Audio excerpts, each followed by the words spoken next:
للہ رب العالمین والصلاة والسلام علی رسولہ الکریم اما بعد فاعوذ باللہ من الشیطان الرجیم بسم اللہ الرحمن الرحیم قال اللہ تعالی فی کلامہ المجید انما المؤمنون اخوہ صدق اللہ العظیم وبلغنا رسولہ النبی الکریم الرؤوف الرحیم ان اللہ وملائکتہ یصلون علی النبی یا ایہا الذین آمنوا صلوا علیہ وسلموا تسلیما اللہم صلی علی سیدنا وحبیبنا محمد وبارک وسلم وصلی علیہ الصلاۃ والسلام علیک یا رسول اللہ الصلاۃ والسلام علیک یا حبیب اللہ وعلی آلک واصحابک یا رحمۃ للعالمین۔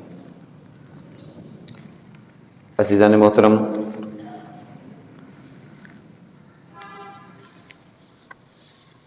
گزشتہ جمعہ مبارک میں اسلامی اجتماعیت کی بنیادوں میں سے مشاورت کے پہلو پر ہم نے قرآن و سنت کے مطابق اصول و ضوابط سیکھنے کی کوشش کی۔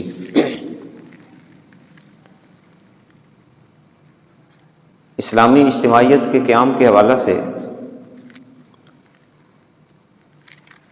اللہ تعالیٰ نے قرآن مقدس کے اندر مختلف پہلوؤں سے مختلف اصول ہمیں عطا کیے ہیں، اور جیسا کہ یہ بات ہم سمجھ چکے ہیں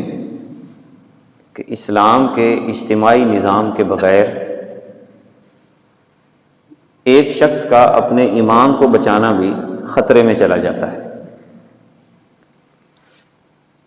گویا کہ جو بندہ اپنے ایمان کو بچانا چاہتا ہے وہ اپنے ذہن کے اندر ایک اجتماعی اور ملی سوچ کے مطابق آگے قدم بڑھانا شروع کر دے۔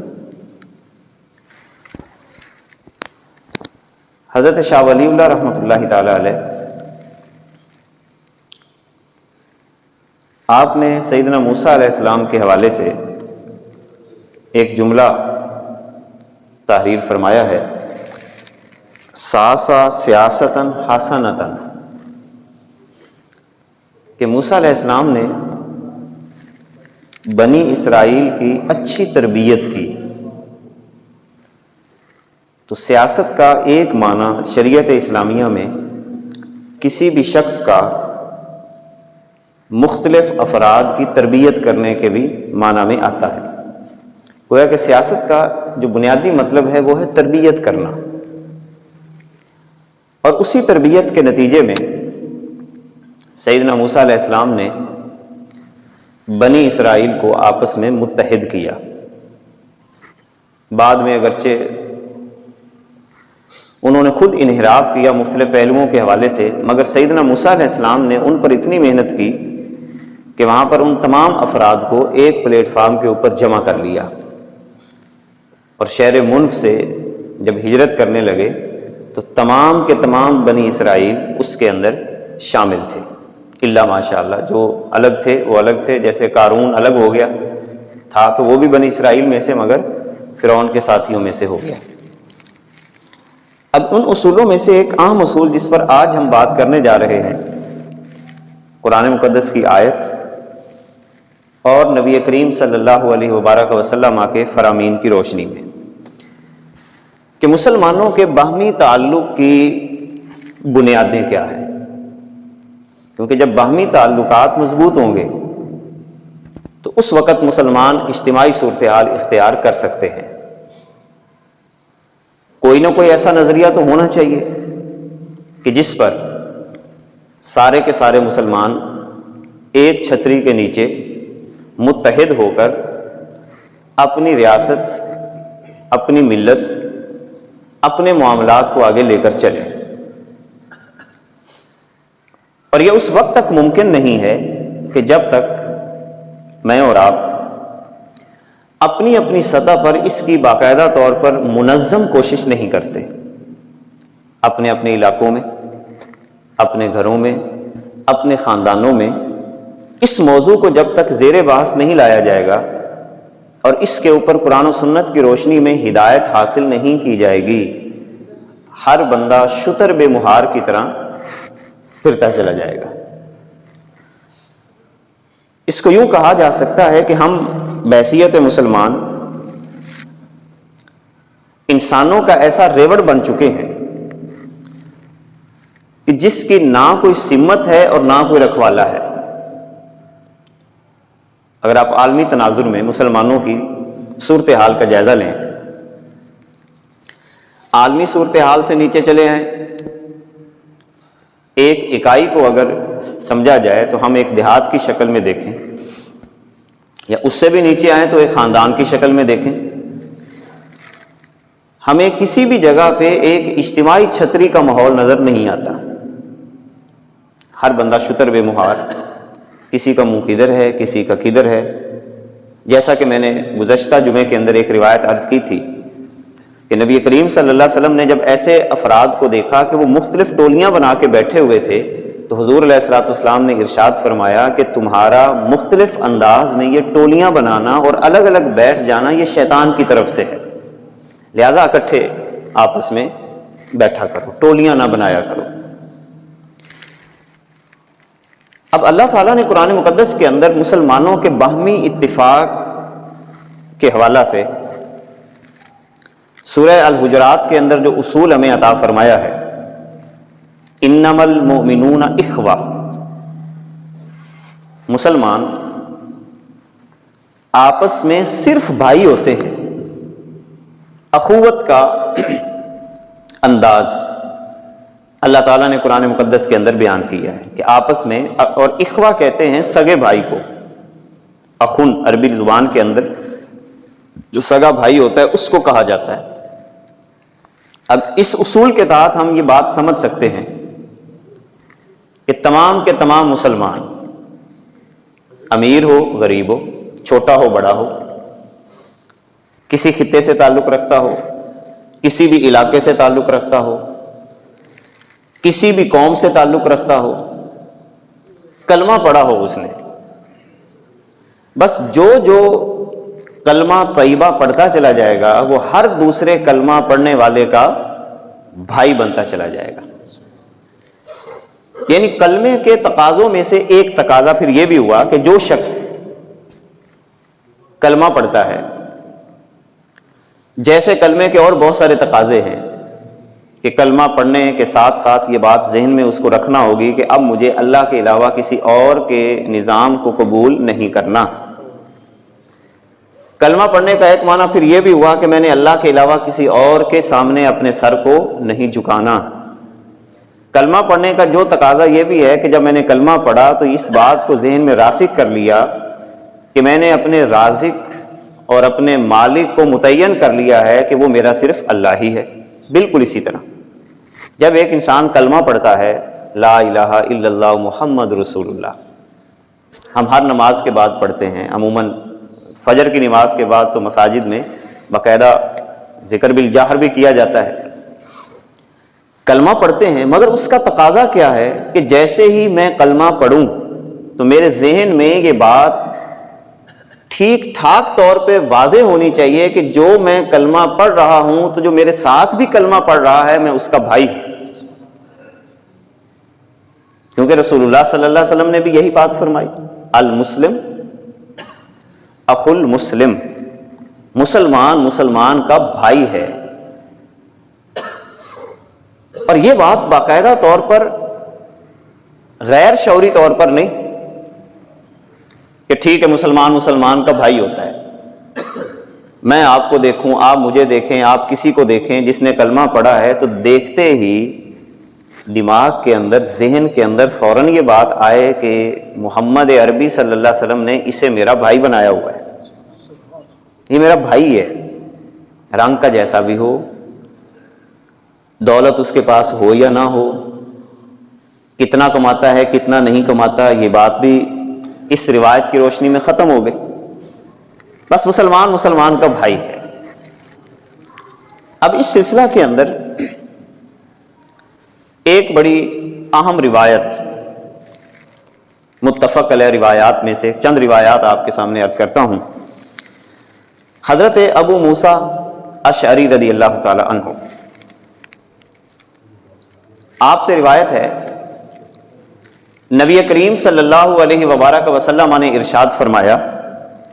ان المؤمن للمؤمن کالبنیان یشد بعضہ بعضا۔ نبی کریم صلی اللہ علیہ وسلم ارشاد فرماتے ہیں کہ مومن کا رشتہ مومن کے ساتھ، مومن کا رشتہ مومن کے ساتھ، للمومن، لام دو چیزوں کو جوڑنے کے لیے استعمال ہوتا ہے۔ جیسے ہم کہتے ہیں نا الحمدللہ، حمد اللہ کے لیے ہے، تو حمد کو اللہ کی ذات کے ساتھ جوڑ دیا۔ جب ہم یہ کہتے ہیں انا للہ، تو اپنی شخصیت کو ہم نے کیا کیا؟ اللہ کی ذات کے ساتھ جوڑ دیا۔ تو نبی کریم صلی اللہ علیہ وسلم کے الفاظ پہ غور کریں، حضور کیا فرما رہے ہیں؟ المؤمن للمؤمن،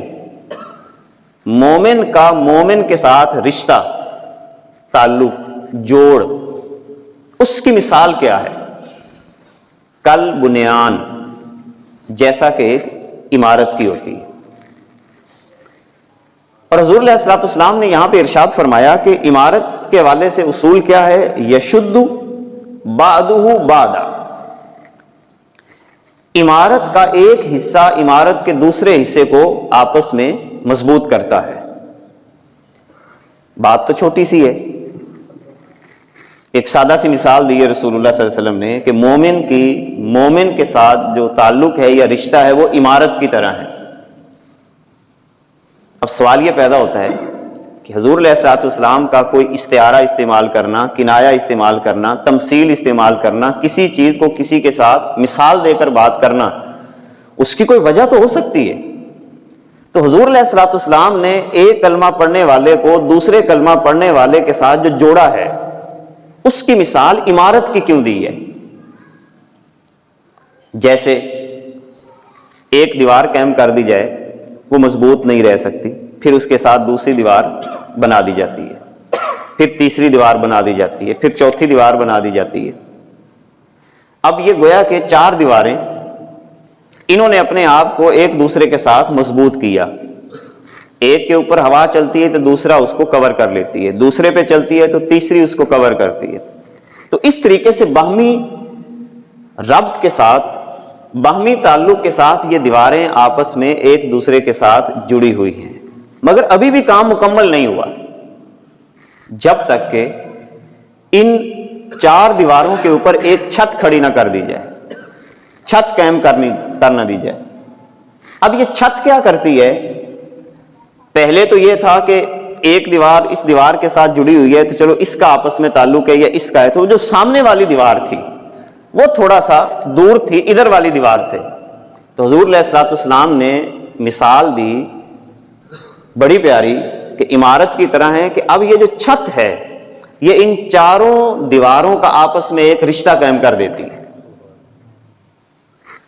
اب اس سے مراد کیا ہے؟ حضور نے یہ مثال کیوں دی؟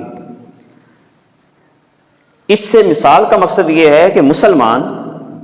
کسی بھی خطے میں بستے ہوں، کوئی پاکستان میں ہے، کوئی ہندوستان میں ہے،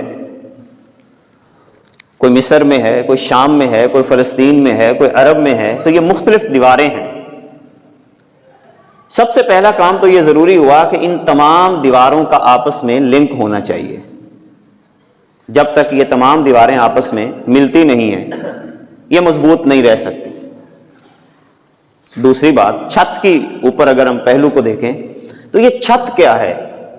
یہ چھت ہے کلمہ توحید اور رسول اللہ صلی اللہ علیہ وسلم کی محبت۔ مسلمان جس جگہ پر بھی ہوں ان کا آپس میں جو رشتہ ہے وہ کلمے کی بنیاد پر ہے۔ وہ کسی علاقے میں بستے ہوں، کسی خطے میں بستے ہوں، کالے رنگ کے ہوں، گورے رنگ کے ہوں، امیر ہوں، غریب ہوں، وہ کسی بھی جگہ پہ بستے ہوں، ایک ہی صف میں کھڑے ہو گئے محمود و ایاز، نہ کوئی بندہ رہا نہ کوئی بندہ نواز، بندہ و صاحب و محتاج و غنی ایک ہوئے، تیری سرکار میں پہنچے تو سبھی ایک ہوئے، کہ جب تمام مسلمان ایک جگہ پہ اکٹھے ہو کر ایک فکر، ایک سوچ کے تحت اللہ کی بارگاہ میں جھک جاتے ہیں تو وہ توحید کا سایہ ان پہ آ جاتا ہے، وہ رسول اللہ صلی اللہ علیہ وسلم کی محبت کا سایہ ان پہ آ جاتا ہے۔ گویا کہ پتہ چلا کہ مسلمان اگر متحد رہنا چاہتے ہیں تو اتحاد کی بنیاد کیا بنے گی؟ کلمہ پاک۔ جس نے بھی کلمہ پڑھا ہے وہ دوسرے مسلمان کا بھائی ہے۔ اس مثال سے کم از کم یہ بات تو واضح ہوئی، جیسا کہ گزشتہ جمعوں کی روایات کی روشنی میں، کہ جو دیوار الگ ہوگی، ایک دیوار بھی اگر الگ ہوگی تو پوری عمارت گرے گی، پوری عمارت گرے گی۔ یہی اصل میں ہمارا بنیادی مسئلہ ہے کہ اس وقت جو یہ الگ ہونے کا پروگرام وطنیت کی بنیاد پر، زبانوں کی بنیاد پر، قوموں کی بنیاد پر ہمارے ذہنوں پہ راسخ کر دیا گیا، آپ کبھی غور کریں، اسلامی تاریخ کے اندر کبھی بھی قوموں کی بنیاد پہ،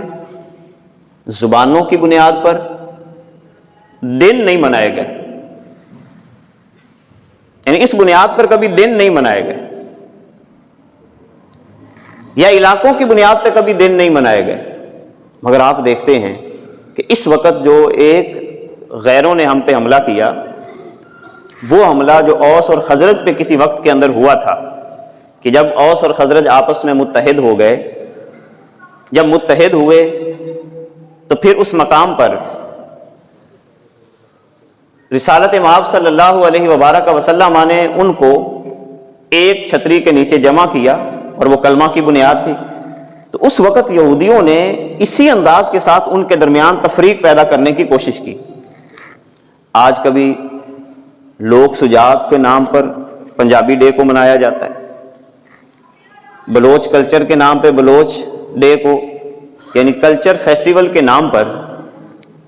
یہ جو مختلف زبانوں کے حوالے سے ڈے منا کر مسلمانوں کے درمیان لسانیت کی بنیاد پہ تقسیم کی جا رہی ہے، یہ رسول اللہ صلی اللہ علیہ وسلم کے فرامین کے بالکل خلاف ہے۔ اس سے تفریق پیدا ہوتی ہے، اس سے ایک الگ تشخص پیدا ہوتا ہے جو کہ اسلام نہیں چاہتا۔ اسلام کا اصول تو کیا ہے کہ ایک عربی کو اجمی پہ فضیلت نہیں، اجمی کو عربی پہ فضیلت نہیں، کالے کو گورے پہ فضیلت نہیں، گورے کو کالے پہ فضیلت نہیں ہے۔ اگر کوئی فضیلت کسی کو دی جائے گی تو وہ تقوی اور پرہیزگاری کی بنیاد پہ دی جائے گی۔ اس لیے رسالت مآب صلی اللہ علیہ وسلم نے یہ اتنی خوبصورت مثال دے کر بات سمجھائی کہ اگر تم اسلام کی اجتماعی عمارت کو قائم رکھنا چاہتے ہو اور پوری ملت اسلامیہ ایک جان ہو کر زندگی بسر کرنا چاہتی ہے تو کیا کرے گی؟ ان تمام بنیادوں کو ختم کر کے ایک چھتری کے نیچے، کلمہ توحید کے نیچے آپس میں جمع ہوں گے، اور جمع ہو کر پھر اللہ کی بارگاہ میں سر بسجود ہوں۔ اگلی روایت بھی متفق علیہ روایت، نبی کریم صلی اللہ علیہ وبارک وسلم نے ایک اور مثال عطا فرمائی۔ حضور فرماتے ہیں مثل المؤمنین فی توادہم وتراحمہم وتعاطفہم مثل الجسد اذا اشتکا منہ عضو تداعی لہ سائر الجسد بالسہر۔ نبی کریم صلی اللہ علیہ وسلم فرماتے ہیں کہ ایمان والوں کی مثال آپس میں مودت کے اعتبار سے، آپس میں رحمت کے اعتبار سے، آپس میں نرمی کے اعتبار سے جسم کی مثال کی طرح ہے۔ اذا اشتکا منہ عضو، اگر ایک عضو کو کوئی شکایت ہوتی ہے، تداعی لہ سائر الجسد بالسہر، تو حضور علیہ الصلوۃ والسلام فرماتے ہیں کہ پورا جسم اس سے متاثر ہوتا ہے۔ اب یہ مثال دیکھیں کتنی پیاری حضور علیہ الصلوۃ والسلام نے دی۔ پہلے عمارت کی مثال دے دی، اور اب مثال کس کے ساتھ عطا فرمائی؟ جسم کے ساتھ، کہ کسی مسلمان کا دکھ محسوس کرنا، کسی دوسرے کا درد محسوس کرنا، یہ باقاعدہ طور پر مسلمان ہونے کی نشانیوں میں سے ہے۔ اگر کسی کا درد مجھے محسوس نہیں ہوتا، کسی کا درد نہیں محسوس ہوتا، کسی پہ ظلم ہو رہا ہے، کسی پہ زیادتی ہو رہی ہے، کسی کے حق پہ ڈاکہ ڈالا جا رہا ہے، اور مجھے کوئی اثر ہی نہیں ہو رہا، میری طبیعت کے اندر اضطراب ہی پیدا نہیں ہو رہا۔ نبی کریم صلی اللہ علیہ وسلم نے جو اصول عطا فرمائے کہ اگر تم زبان سے روک سکتے ہو تو اپنا کردار ادا کرو، میں وہ بھی نہیں کر رہا۔ اگر زبان کی بھی طاقت نہیں ہے اور دل کے اندر بھی کچھ کیفیت ہی نہیں پیدا ہو رہی، تو پھر وہی بات جو حضور نے فرمایا، اس کا مطلب یہ ہے کہ یہ بندہ ایمان کے دائرے سے الگ تھلگ اپنی ایک دنیا بسا رہا ہے، کیونکہ مومن تو مومن کے درد کو محسوس کرتا ہے۔ اگر مجھے کسی کا درد نہیں محسوس ہو، ہم جب بھی بات کرتے ہیں تو عالمی لیول کی زیادہ کرتے ہیں۔ میں اکثر یہ مثال دیا کرتا ہوں، کشمیر کی بات کرتے ہیں، فلسطین کی بات کرتے ہیں، شام کے علاقوں کی بات کرتے ہیں، ہمارے جذبات کے اندر بھی ایک اس وقت ہجانی کیفیت پیدا بھی ہوتی ہے، مگر کیا کہیں وہی کیفیت ہم اپنے اپنے علاقوں کی سطح پہ تو نہیں کر رہے؟ کسی کا حق مارنا، کسی پہ ظلم کرنا، کسی پہ زیادتی کرنا، یہ بھی تو مسلمان ہیں۔ تو جو بات میں نے پہلے، جب تک ہم اپنی چھوٹی اکائی یعنی اپنی بنیاد کو درست نہیں کریں گے، ہم عالمی سطح پہ اپنی سوچ کو آگے نہیں بڑھا سکتے۔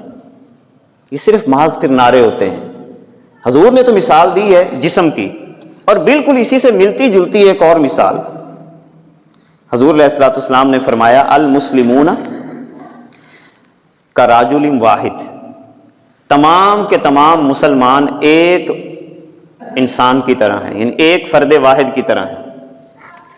ان اشتکا عینہ اشتکا کلہ، اگر اس کی آنکھ کو تکلیف ہوتی ہے تو پوری باڈی کو تکلیف ہوتی ہے، پورے جسم کے اندر ایک اضطراب پیدا ہو جاتا ہے۔ تکلیف آنکھ میں ہے، پورا جسم بے چین ہو رہا ہے۔ وَإِنِ اشْتَكَا رَأْسُهُ اشْتَكَا كُلُّهُ، سر میں تکلیف ہوتی ہے تو پورے جسم کو تکلیف ہوتی ہے۔ تو یہ رشتہ ہے محبت مسلمانوں کا اب قائم ہوگا کہ جب ہم گہری نظر کے ساتھ اس رشتے کی اہمیت کو سمجھیں گے، باقاعدہ طور پر، شعوری طور پر، ارادے کے طور پر، کہ ہر کلمہ پڑھنے والے کے چہرے کو دیکھ کر فوراً یہ خیال آیا کہ اللہ کے نبی نے اسے میرا بھائی بنایا ہے، یہ میرا بھائی ہے، یہ میرا بھائی ہے۔ بڑا خوبصورت نظام ہے اسلام کا۔ یہ دو روایات اگلی بھی بڑی اہمیت کی حامل ہیں۔ نبی کریم صلی اللہ علیہ وبارک وسلم نے ارشاد فرمایا، المسلم اخو المسلم، مسلمان مسلمان کا بھائی ہے، لا یظلمہ، بھائی اپنے بھائی پہ ظلم نہیں کرتا، بھائی اپنے بھائی پہ ظلم نہیں کرتا، اللہ اکبر، ولا یسلمہ، اور دوسری بات اللہ کے نبی نے فرمائی، صرف ظلم نہیں کرتا بلکہ یہ کام بھی کرتا ہے کہ اپنے بھائی کو کسی ظالم کے حوالے بھی نہیں کرتا، نہ خود ظلم کرتا ہے، نہ اپنے بھائی کو کسی ظالم کے حوالے کرتا ہے کہ ایسا انداز اختیار کیا جائے کہ ٹھیک ہے اس کو ظالم کے حوالے کر دیا جائے، اور جو اپنی بساط کے مطابق بندہ کر سکتا ہو وہ نہ کرے۔ اور ساتھ ہی رسول اللہ صلی اللہ علیہ وسلم نے ایک بڑی پیاری بشارت سنائی، فرمایا ومن کان فی حاجت اخیہ کان اللہ فی حاجتہ، کہ جب کسی بندے کو درد محسوس ہو کسی مسلمان کا، اور وہ اپنی بساط کے مطابق کچھ کرے، وہ اس کے اوپر کوئی اپنا بیان جاری کرے، آواز اٹھائے اگر آواز اٹھا سکتا ہے، اگر اس کے پاس نفاذ کی کیفیت ہے تو اس کو عملی نفاذ، عملی جامہ پہنائے۔ حضور فرماتے ہیں کہ جو بندہ اپنے بھائی کی حاجت میں لگ جاتا ہے اللہ کی مدد پہ، وہ نہ کسی کا ڈر ذہن میں رکھتا ہے، نہ کسی کا خوف ذہن میں رکھتا ہے، کہ میں اپنے مسلمان بھائی کی حاجت کو پورا کر رہا ہوں، اس کی تکلیف کو دور کر رہا ہوں، اس پر جو پریشانی آئی ہے اس کو ختم کرنے کے لیے میری جتنی محنت ہو سکتی ہے میں کروں، اور وہ اس پر لگ جاتا ہے۔ اللہ اکبر، رسول اللہ فرماتے ہیں صلی اللہ علیہ وسلم، کان اللہ فی حاجتہ، اللہ اس کی مدد میں لگ جاتا ہے، اللہ اس کی مدد میں لگ جاتا ہے۔ آپ یہ پریکٹس کر کے دیکھیں، آپ حیران کن اس کے نتائج دیکھیں گے۔ یعنی سادہ سا سودا ہے اللہ کی ذات کے ساتھ، سادہ سا سودا کہ اللہ کی مخلوق کی تکلیفوں کو دور کرنے کے لیے جتنا آپ ممکن ہو سکے کوشش کریں، اور اللہ تعالیٰ دنیا کے اندر اس بندے کی مدد میں لگ جاتا ہے۔ تو جس بندے کی مدد میں اللہ لگ جائے اس کو کسی اور کی مدد کی پھر دنیا میں ضرورت نہیں رہتی، اللہ جو ہو گیا ساتھ۔ اور طریقہ کیا ہے کہ آپ لوگوں کی کربتوں کو، کرب کو دور کریں، تکلیفوں کو دور کریں، اور صرف یہاں پر اس کا فائدہ نہیں ہوگا، دنیا میں تو فائدہ ہوگا ہی ہوگا، اور سب سے بڑا فائدہ پتہ ہی بندے کو کیا ہوتا ہے کہ انسان نفسیاتی طور پر بڑا مضبوط ہو جاتا ہے۔ اللہ تعالیٰ اس کو ایک نفسیاتی قوت عطا فرما دیتا ہے، پھر وہ کسی کے سامنے اللہ تعالیٰ کی توفیق سے وہ سر نہیں جھکائے گا، کیونکہ پہلے بات میں نے عرض کی کہ وہ تقاضوں کو پورا کر چکا ہے، لا الہ الا اللہ کے تقاضوں کو پورا کر چکا ہے۔ اور حضور فرماتے ہیں وَمَنْ فَرَّجَ عَنْ مُسْلِمٍ كُرْبَةً فَرَّجَ اللَّهُ عَنْهُ كُرْبَةً مِنْ كُرُبَاتِ يَوْمِ الْقِيَامَةِ، جو اس دنیا کے اندر اپنے کسی مسلمان بھائی کی ایک تکلیف کو دور کرتا ہے، اللہ تعالیٰ قیامت کے دن جو وہ تکالیف اس کے اوپر آئیں گی، اللہ تعالیٰ ان تکلیفوں میں سے تکلیفوں کو دور کرتا چلا جائے گا، ان آخرت میں بھی فائدہ۔ وَمَنْ سَاتَرَ مُسْلِمًا سَاتَرَهُ اللَّهُ يَوْمَ الْقِيَامَةِ، اور جو کسی مسلمان کی پردہ پوشی کرے گا۔ اب یہ پردہ پوشی کے بھی باقاعدہ اصول ہیں کہ کس معاملے میں آپ نے پردہ پوشی کرنی، کس میں نہیں کرنی۔ اگر تو اجتماعی معاملہ ہو، اجتماعی طور پر کوئی کسی کو نقصان پہنچا رہا ہو، تو اس کے بارے میں بتانا یہ شریعت اسلامیہ کے خلاف نہیں ہے۔ اس کے اوپر ایک جمعے کے اوپر پہلے بھی میں نے کچھ اصول بتائے تھے۔ یہ ہے کہ اگر ایک بندہ انفرادی گناہ کر رہا ہے تو اس کو واویلا کرنے کی بجائے انفرادی طور پہ سمجھایا جائے۔ اگر وہ اجتماعی نقصان کر رہا ہے تو پھر اس کے بارے میں آگاہ کرنا، بتانا، یہ شریعت اسلامیہ کے خلاف نہیں ہے۔ اور ایک اور اس کا معنی یہ بھی کیا گیا اس حدیث پاک کا، من ساتر مسلمن ساترہ اللہ یوم القیامہ، جس نے کسی مسلمان کو لباس پہنایا، یعنی اس کے پاس لباس نہیں تھا، کپڑے نہیں تھے گرمی اور سردی سے بچنے کے لیے، جو کسی مسلمان کو لباس پہنائے گا اللہ تعالیٰ قیامت کے دن اسے جنت کا لباس پہنائے گا۔ یعنی موسم کے مطابق دیکھنا کہ کسی کے پاس لباس نہ ہو، گرمی کا موسم آ جائے تو اس کے مطابق کسی کے لباس کا اہتمام کر دینا، سردی کا موسم آ جائے تو اس کے مطابق اس کے لباس کا اہتمام کر دینا، یہ اللہ کے ساتھ بڑی پاورفل ڈیلنگ ہے، بڑا بہترین سودا ہے کہ آپ کے ادھر ذہن میں بات آئی کہ میں نے اللہ کی مخلوق کی خدمت کرنی ہے، رب ذوالجلال اپنا ساری توجہ آپ کی طرف کر دیتا ہے اور آپ کی حاجتوں کو پورا کرتا چلا جاتا ہے۔ بلکہ ایک روایت کا خلاصہ تو یہ بھی ہے، کائنات کے آقا فرماتے ہیں کہ جو بندہ خلوص نیت کے ساتھ علمی حصول کے لیے آگے بڑھتا ہے، خلوص نیت کے ساتھ آگے بڑھتا ہے، اللہ تعالیٰ اس کے سارے بڑے بڑے کام اپنے ذمہ لے لیتا ہے، پھر اس بندے کو ضرورت ہی نہیں پڑتی۔ کتنا خوبصورت نظام، کتنا خوبصورت نظام اسلام نے ہمیں عطا کیا۔ حضور نے فرمایا، جملہ بڑا نیا تھا کچھ صحابہ کے لیے، حضور نے فرمایا اپنے بھائی کی مدد کرو، وہ ظالم ہو یا مظلوم ہو، اپنے بھائی کی مدد کرو کہ وہ ظالم ہو یا مظلوم ہو۔ اچھا، بعض دفعہ ہمارے ذہنوں میں یہ بات آتی ہے یہ بندہ تو ظالم ہے، تو اس حوالے سے وہ جو مومن ہونے کا رشتہ ہے وہ ہم منقطع کر دیتے ہیں۔ یہ بھی ایک ہم اجتماعی غلطی کرتے ہیں، کیونکہ حضور کیا فرما رہے ہیں؟ اپنے بھائی کی مدد کرو، لفظ کیا استعمال کیا؟ بھائی، اور آگے کیا لفظ استعمال کیا؟ وہ بھائی ظالم ہو یا مظلوم ہو۔ ایک صحابی اٹھے، عرض کیا رسول اللہ صلی اللہ علیہ وسلم انصرہ اذا کان مظلوما، میں مدد کروں گا کہ جب میرا بھائی مظلوم ہوگا۔ افرأیت اذا کان ظالما، اے محبوب کیا آپ اس بات کو دیکھتے ہیں کہ جب میرا بھائی ظالم ہوگا، کیف انصرہ، تو اب میں اپنے بھائی کی کیسے مدد کروں؟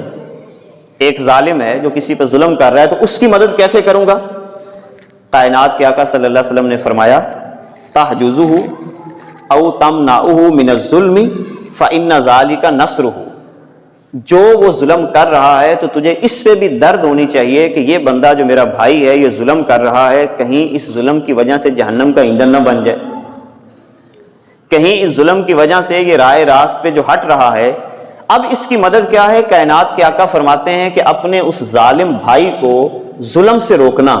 اس کو منع کرنا کہ بھائی تو ظلم کر رہا ہے، زیادتی کر رہا ہے، اس میں صرف تیرا نقصان نہیں ہے، تیری نسلوں کا نقصان ہے، اس کو سمجھانا، یہ ظالم کی مدد ہے۔ یہ گویا کہ اسلام کا کتنا خوبصورت پروگرام ہے کہ ظالم کو بھی بھائی کہا اور ساتھ ساتھ اس کی مدد کرنے کا بھی کہا کہ اس کی مدد کیا ہوگی کہ تم آگے بڑھ کر اس کو ظلم کے راستے سے روک لو۔ اب یہ بھی انداز، لہذا ظالم کو بھی اس نظر سے نہ دیکھیں کہ یہ بالکل کٹ آف ہو گیا، اس کے ساتھ بھی رشتہ ہے ہمارا ہے۔ اب یہ رشتہ جو نہیں سمجھتے وہ کینہ، بغض، نفرت کا شکار ہو جاتے ہیں، جلدی ہو جاتے ہیں، جس کا نقصان بھی پھر روحانی طور پر ہوتا ہے۔ آپ اپنا رشتہ اخوت پھر بھی قائم رکھیں گے اور کسی ظالم کو ظلم سے بچانے کے لیے اپنی جتنی کوشش ہو سکتی ہے وہ آپ ضرور کریں تاکہ یہ بندہ جہنم کی آگ سے بچ جائے۔ ایک اور روایت باہمی اخوت کے حوالے سے نبی کریم صلی اللہ علیہ وبارک وسلم نے فرمایا المسلم اخو المسلم، مسلمان مسلمان کا بھائی ہے، لا یظلمہ، بھائی اپنے بھائی پہ ظلم نہیں کرتا، ولا یخذلہ، بھائی اپنے بھائی کو ذلیل نہیں کرتا، ولا یحقرہ، بھائی اپنے بھائی کو حقیر نہیں جانتا۔ تین باتیں یہاں پر اللہ کے نبی صلی اللہ علیہ وسلم نے فرمائی۔ یہ ہمارا رشتہ ہے جس رشتے کے اوپر ہم نے باقاعدہ سوچنا ہے، صرف روایت سننے کی حد تک نہیں، یہ رسول اللہ صلی اللہ علیہ وسلم کی زبان پاک سے محبت کے جملے ہیں میرے اور آپ کے لیے، میرے اور آپ کے لیے یہ جملے ہیں کہ آج سے اپنی نظر ٹھیک کریں کہ ہر دوسرے بندے کو ایک تو اپنا بھائی سمجھیں، اور بھائی ہونے کے ناطے جو جو اصول و ضوابط کائنات کے آقا صلی اللہ علیہ وبارک وسلم ہمیں یہاں پہ عطا فرما رہے ہیں ان تمام اصول و ضوابط کے مطابق اپنی زندگی بسر کریں کہ اللہ تعالی حقارت کو پسند نہیں کرتا۔ یہ ذہن میں رکھیں، اللہ تعالی حقارت کو پسند نہیں کرتا۔ ٹھیک ہے ایک گناہ کی طرف جا رہا ہے، ظلم کی، تو اس کا یہ مطلب نہیں ہے کہ آپ اس کے ساتھ بھائی ہونے کا رشتہ ختم کر دیں، اس کی مدد کریں، ظلم سے اس کو بچائیں، آگے بڑھیں کہ بھائی میں آپ کو جہنم کی آگ میں نہیں دیکھنا چاہتا، میں آپ کا نقصان نہیں دیکھنا چاہتا، آپ اس سے بچ جائیں۔ اور پھر کائنات کے آقا صلی اللہ علیہ وسلم نے اشارہ فرمایا اپنے سینے کی طرف اور فرمایا التقوی ہا ہنا، تقوی یہاں پہ ہے، دل کی طرف اشارہ کیا۔ اور ساتھ ہی حضور نے ایک بات یہ بھی فرمائی بِحَسْبِ امْرِئٍ مِّنَ الشَّرِّ أَن يَحْقِرَ أَخَاهُ الْمُسْلِمَ، کسی مسلمان کے شریر ہونے کے لیے اتنا ہی کافی ہے کہ وہ شریر ہے۔ یہ جملہ بھی بڑی اہمیت کا حامل ہے، اور یہ ایک تھرمامیٹر ہمیں دے دیا رسول اللہ صلی اللہ علیہ وسلم نے۔ اگر میں دیکھنا چاہتا ہوں کہ میرے اندر شر ہے یا خیر ہے، میں شریر ہوں، یعنی شرارت، جیسے ہم لفظ بولتے ہیں شرار، یعنی مسلمانوں کے درمیان لڑائی ڈلوانے والا، پھوٹ ڈلوانے والا، اس کو شریر کہا جاتا ہے۔ حضور فرماتے ہیں کسی بھی شخص کے شریر ہونے کے لیے اتنا کافی ہے ان یحقر اخاہ المسلم، کہ اپنے کسی مسلمان بھائی کی حقارت کرے، اس کو حقیر جانے۔ جو بندہ کسی کو حقیر جانتا ہے، جملوں سے حقارت کرتا ہے اس کی، جیسے میں نے پہلے عرض کیا، جیسے ہمارے یہاں ماحول ہے، مختلف تانے دے دینا، غربت کا تانا، قوم کا تانا، یا کوئی اور کسی قسم کا، اور حقارت کا جملہ بول دینا، اللہ کو یہ پسند نہیں ہے۔ اگر آپ حقارت سے دیکھ رہے ہیں تو اللہ قہار بھی ہے، اللہ جبار بھی ہے۔ تو فرمایا کہ اس بندے کے شریر ہونے کے لیے اتنا کافی ہے جو دوسرے کو حقیر جانے۔ لہذا آج یہ بھی طے کریں کہ اگر آپ شریر ہونے سے محفوظ ہونا چاہتے ہیں تو یہ طے کر لیں کہ میں نے کسی مسلمان بھائی کو حقارت کی نگاہ سے نہیں دیکھنا،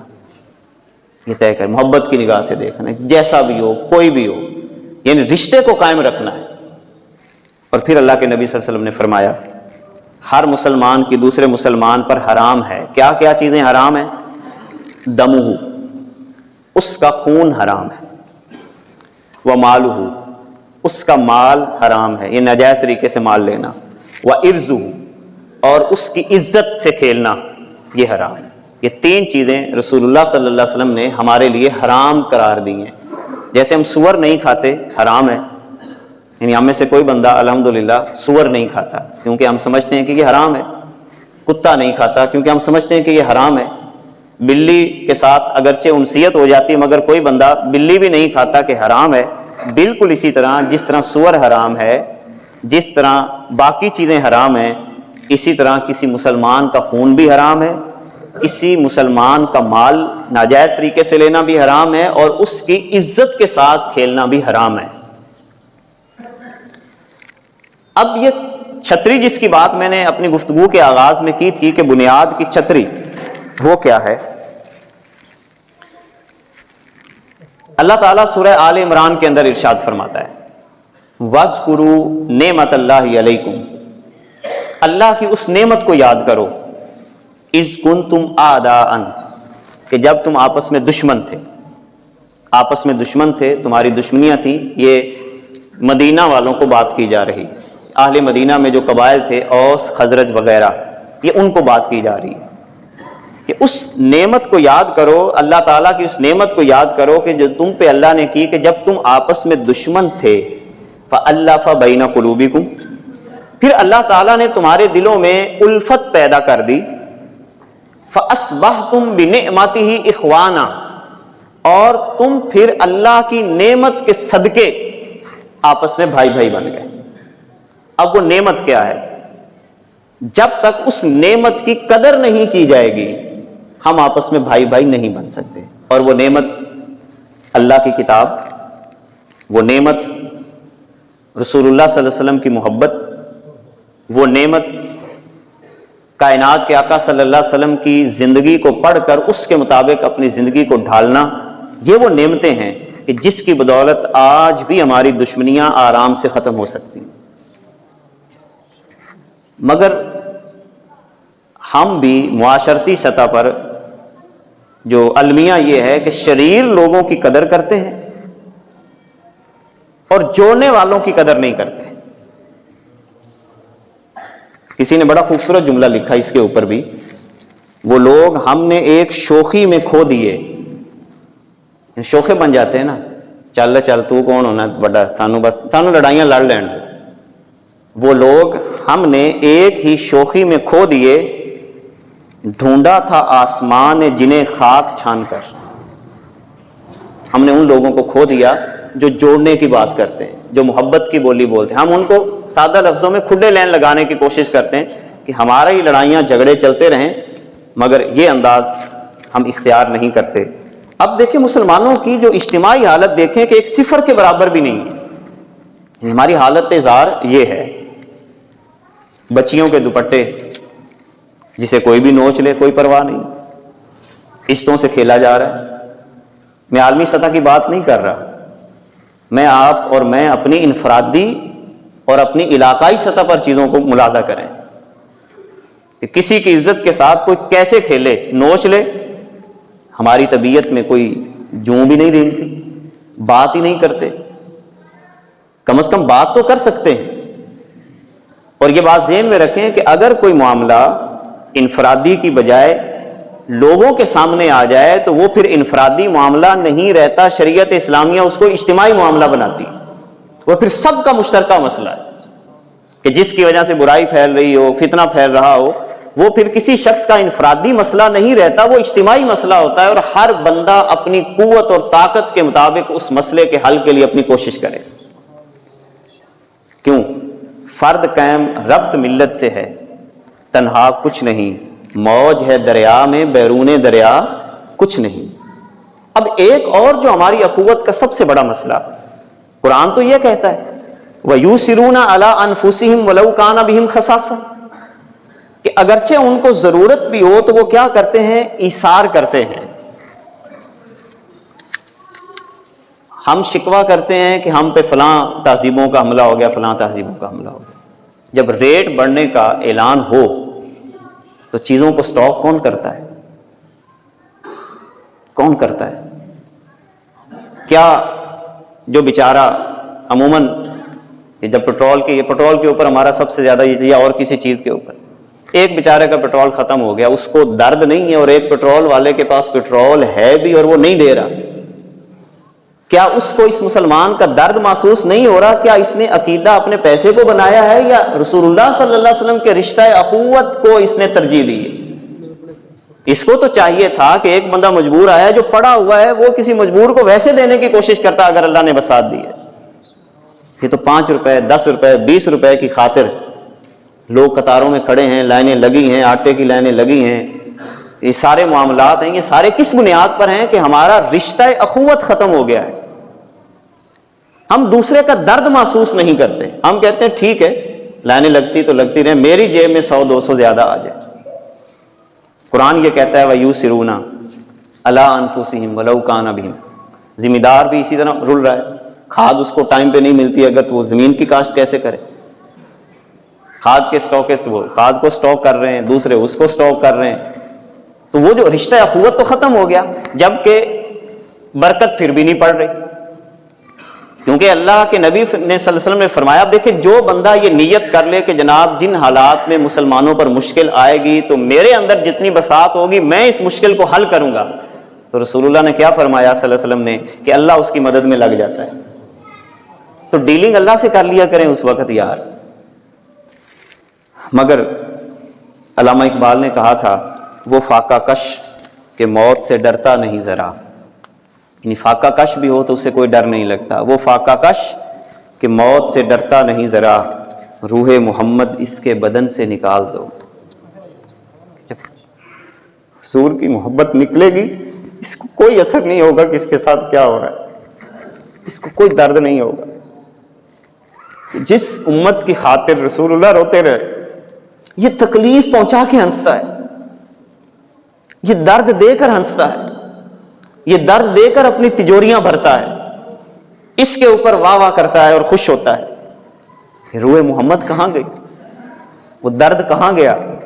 کہ یار یہ میرا مسلمان بھائی ہے، اس کو تکلیف کیوں آ رہی ہے؟ فاقہ کش کے موت سے